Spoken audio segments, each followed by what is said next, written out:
બજારમાં મળતું ખાટું મીઠું ચવાણું આપણને બધાને ભાવતું જ હોય છે અને આપણે બહારથી લાવીને જ ખાતા હોઈએ છીએ.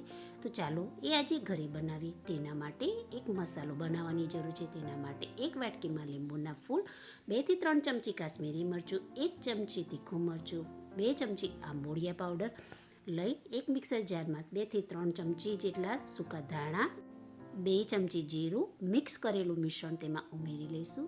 1 ચમચી ભરી સંચળ ઉમેરીશું. અડધી ચમચી મીઠું ઉમેરી લઈશું અને 3 થી 4 ચમચી જેટલી ખાંડ ઉમેરી પીસી મસાલો તૈયાર કરી લઈશું અને મસાલાને એક બાઉલમાં કાઢી લઈશું. બુંદી પાડવા માટે મેં ચણાના લોટમાં મીઠું, હળદર, હિંગ, પાણી ઉમેરી ખીરું બનાવી લીધેલું છે. ગરમ તેલ કરવા મૂકી જારા પર તૈયાર કરેલું ખીરું ઉમેરી બુંદી પાડી લઈશું. બુંદી પડી જાય ત્યારે જારાને સાફ કરી લઈશું, જેથી બીજી બુંદી આસાનીથી પડી શકે. એકવાર બુંદી પાડ્યા પછી જારાને સાફ કરી લેવો અને ફરી બીજી બુંદી પાડવી. બુંદીને તેલમાં હલાવતા જઈ બુંદી તળાય ત્યારે તેને તેલમાંથી નિતારી બહાર કાઢી લઈશું. હવે ચવાણું બનાવવા માટે એક તાસમાં પાપડી ગાંઠિયા બનાવેલી બુંદી, લીંબુ મરીના ગાંઠિયા, તીખી સેવ ઉમેરી લઈશું. આ બધી વસ્તુ મેં ઘરે બનાવેલી છે અને તેનો વિડીયો મારી ચેનલ પર મેં મૂકેલા છે.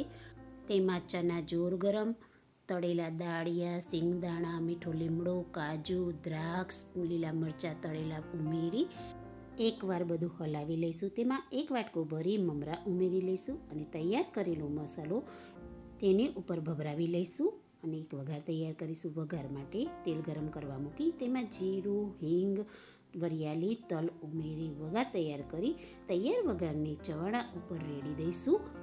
બધું બરોબર હલાવી મસાલાને ચવાણામાં સરસ રીતે ભેળવી લઈશું અને ચવાણું તૈયાર કરી લઈશું. તો તૈયાર છે એકદમ ખાટું મીઠું એવું બજાર જેવું ટેસ્ટી ચવાણું, જે ઘરે એકદમ આસાનીથી બની શકે છે.